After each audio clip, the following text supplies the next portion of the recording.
Pri vasi Bregansko selo, to je v župniji Velika Dolina, kjer sem do lanskega leta 14 let župnikoval, je umrl premožen kmet France. Bolezen je bila nevarna, smrtno nevarna, seveda tega njemu ni nihče upal povedati. Pa je prišla k njemu soseda, se usedla k postelji, pa ga vprašala, no, France, kako kaj? Ah, se vidiš kako, toliko je dela, jaz pa tu ležim. Pa povzame ženica, joj, vidiš, France, kar je bilo daleč, je zdaj blizu. Mislila je namreč na smrt. Kaj? Ženska neumna, bo šla ven? Se vem, da bom umrl, zdaj pa še ne. Ven, kaj me sprašiš? Pod streho mi nikar več ne hodi. Ni kazalo drugega, da je ženica odšla. Pa je prišla čez 2 dni druga soseda, se usede k postelji s vprašanjem, no, France, kako kaj? Ah, kako se vidiš, toliko je dela, skrbi, jaz pa tle ležim. Joj, France, saj ti še boš, seveda, nič ne maraj, bo preteklo nekaj dni, le leži, pa bo boljše, boš videl, da bo. No, ti pokliči no mamo, naj pride sem. Pride žena, kaj pa bijate? Joj, prinesi no liter vina, pa za prigrizek kaj prinesi, da soseda ne bo tu tako prazno sedela. In res, kmalu je bil na mizi liter vina, žena je pila, liter izpila in se napila. Pa, če tudi je to napajal, ono pa pognal, nič ni pomagalo, čez dober teden smo ga pokopali. Je pač res, dragi v Gospodu, to, s čemer smo danes teden končali, kar je namreč zapisal naš veliki pesnik France Prešern. Ne čast, ne slast, ne kupi zlata, ne odpodi od nas življenja tata. Kakor je naš Gospod Jezus Kristus na križu končal tek življenja z vzklikom dopolnjeno je, tako bomo tudi mi na svoji življenjski poti prišli enkrat do kraja. Umrli bomo. Sicer se zdi, kaj ne, dragi Gospodu, da mi ljudje na smrt ne mislimo radi, da se misli na smrt nekam izogibamo. Že večkrat se mi je zgodilo, če sem kje začel takole med ljudmi govoriti o smrti, pa so mi rekli sicer v šali, Gospod, to pa le pustite, to bo pa za ta zadnje. In bral sem, da je znani poglavar znane nam države prišel v nek veliki samostan na obisk, kartuzijanski samostan. V takem samostanu je res kaj videti, je res kaj pokazati. In ko si je ta poglavar v tem samostanu vse pregledal, z zanimanjem vse opazoval, so mu na koncu hoteli pokazati še samostansko pokopališče, ki je v sredi samostanskih zgrad. Pa je rekel, zato je pa še čas, da ne mislimo radi na smrt. Vsak pač rad živi, pa če je v življenju še toliko tegot in težav, vsak rad živi. Sicer se mnogokrat sliši, da si kdo smrt zaželi, dokler je zdrav, pa dokler smrti ni. Ko pa pride, takrat pa vsi kričamo na pomagaje. So mi mati pokojna pravili, da so njihova mati, to je moja stara mati, imeli navado reči, ko bi bila tako globoko pod zemljo, kot sem visoko nad zemljo. Pa so res zboleli, nevarno zboleli, takrat pa so stokali in prosili, joj, ko bi vsaj še eno leto živela. Prej, ko bi bila tako globoko pod zemljo, kot sem nad zemljo visoko, zdaj pa, ko bi vsaj še eno leto živela. Vsak rad živi, vse, kar živi, rado živi in vse se bori za svoj obstoj. Zato nam je misel na smrt nekam neljuba, se je izogibam. Pa vendar, dragi Gospodu, je včasih le dobro pomisliti na smrt. Smrt namreč, oziroma misel na smrt, človeka nekam zresni. Zlasti nas misel na smrt varuje pred prevzetnostjo in domišljavostjo, ki je največja nevarnost za pravo krščansko bogoljubno življenje. Kdo mi pa kaj more? Kdo mi kaj more? Joj, more, bolezen in smrt. Bil sem pred 3 leti menda klican k bolniku sosednje pare. Tamke namreč Gospoda ni bilo doma, pa je sin od bolnika prišel kome.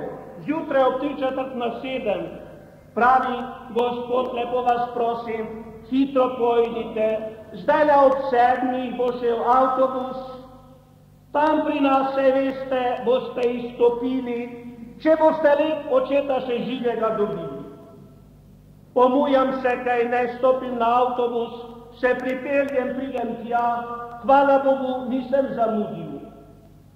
Pred mano je ležal, res v zadnjih vzdihlajih, mož, gospodar, oče.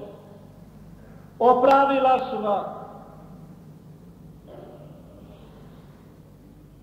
Čez teden dni dobrih sem se tam mimo zopet pelal, pa sem moža, ki je poleg mene sedel, vprašal, Bog ve, ali je ta mož še živ, pa je rekel, ne, 3 dni potem, ko ste bili pri njem, je že umrl in smo ga pokopali.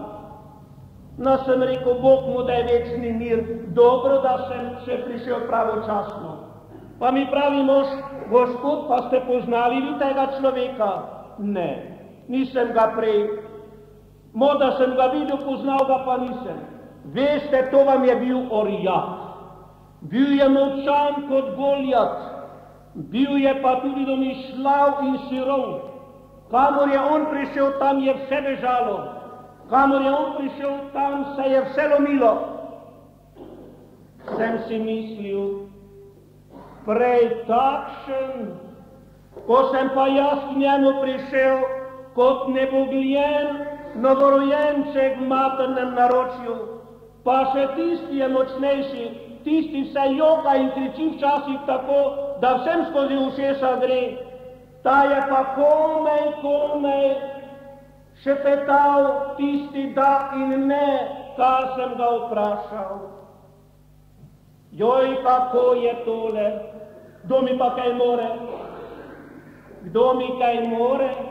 More, bolezen in smrt. Kaj bi še res, dragi Gospodu, domišljali?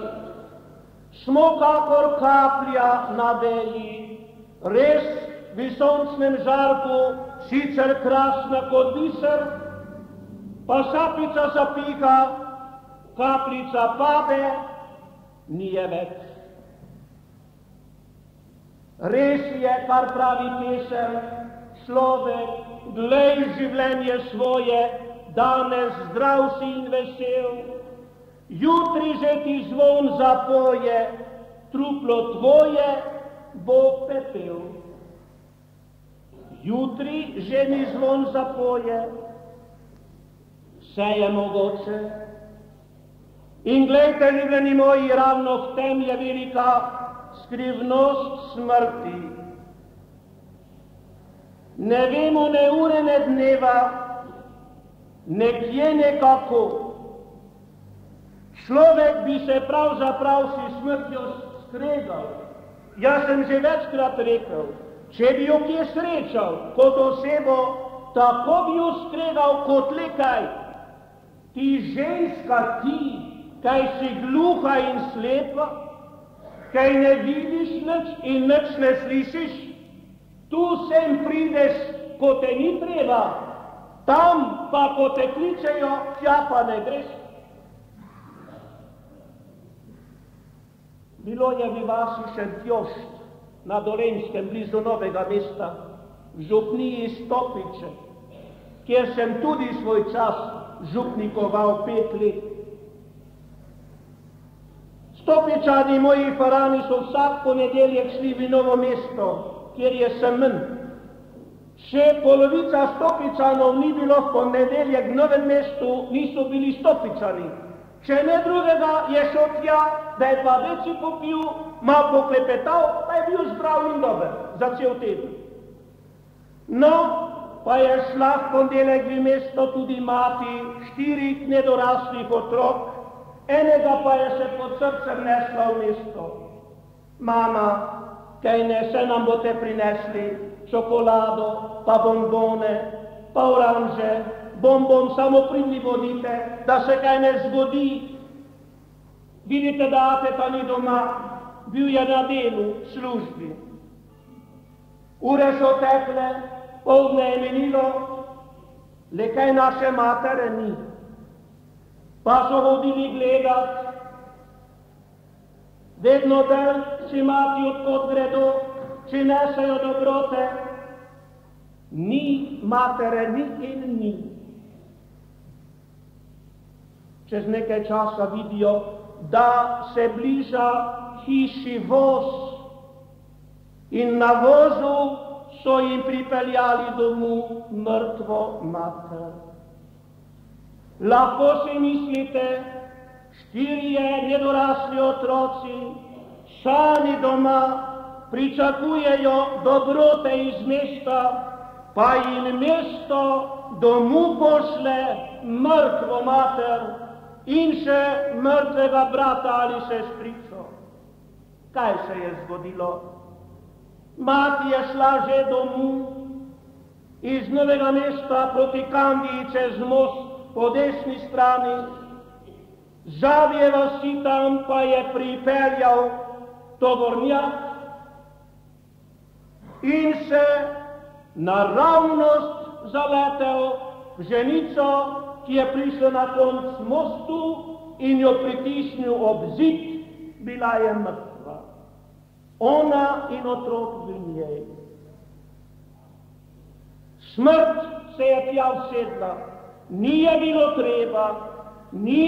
treba, pa je šla tja, kaj ni skrivnost, ljubljeni moji, kaj ji ne bi človek rekel, ja, kaj si gluha in slepa, še mu greš pobirat to mater 4 nedoraslih otrok in še enega nerojenega. Kdo to razume? Pa je bilo zopet na Veliki dolini, v isti vasi Bregansko selo, ki sem ga v začetku omenil, je živela vdova Ančka, smo ji vsi rekli, brez otrok, sta sita, postavna, lepa in razumna ženska. Bila je izvrstna kuharica, nobene svadbe ni bilo brez nje, nobene druge slovesnosti brez nje ne, tudi v cerkvi ni bilo ničesar brez nje. Krasila je cerkev, zlasti je znala otroke lepo voditi in jih ravnati v cerkvi. Pa je prišlo nekaj v njene roke in noge in v hrbet, z rokami ni mogla nič več, težko je hodila, začelo jo je nekam skupaj vleči. In jo je tako skupaj potegnilo, da je hodila po 4, bi rekel, 2 palici v rokah in glavo čisto skoraj do tal, pa se je le še premikala. 3 leta tako. Potem je pa odpovedalo vse in 4 leta je ta ženica, teta Ančka, ležala nepremično na postelji. Kakor so jo položili, tako je obstala. 1 minuto ali pa 4 ure. Sama si ni mogla ničesar pomoči. Ne se obrisati. Ničesar, no. Tako da je tista oseba, ki je stregla, umrla prej, izmučena od nepokoja in pa od napora. Vsi smo molili, vsi smo prosili, vsi smo klicali smrt, pridi vendar, saj vidiš, kolikšna bitkost za teto in za vse druge. Kaj mislite, da je šla? Ni šla tja po to teto. Še je marsikdo umrl, na avtocesti marsikak mlad človek končal življenje. Tja je smrt šla, ko ne bi bilo treba po človeških sodbah. Teti je pa ni bilo. Enkrat je bilo menda le preveč teh klicanj in vsega. In ko so me prišli praviti, teta so umrli, sem rekel, hvala Bogu, hvala Bogu. Da, ljubeni moji, skrivnostna in nerazumljiva je smrt v svojem pohodu. Je pač dekla skrivnostnega, nerazumljivega Boga, ki pravi, moje sodbe niso vaše sodbe in moje misli niso vaše misli. Takole, brat in sestra, danes ali jutri, prej ali slej, enkrat pa prav gotovo bova prišla na svoji zemeljski poti do kraja. Kakor je naš Božji zveličar na križu končal z glasnim sklikom dopolnjeno je in je nagnil glavo in dušo izdihnil, tako bova tudi midva enkrat umrla. Nekje na tej zemlji je prostor, kjer bova mrtva obležala. In glej, dragi brat in sestra, na tistem prostoru, na tistem kraju, kjer bova mrtva obležala, najo bo čakal Jezus. Jezus, ki je iz ljubezni do naju prišel na svet, Jezus, ki je iz ljubezni do naju stopil na rez križa, Jezus, ki je iz ljubezni do naju postal žrtev spravna za naše grehe. Tam, na tistem kraju, kjer bova mrtva obležala danes ali jutri, prej ali slej, enkrat pa prav gotovo, naju bo čakal Jezus, sodnik živih in mrtvih.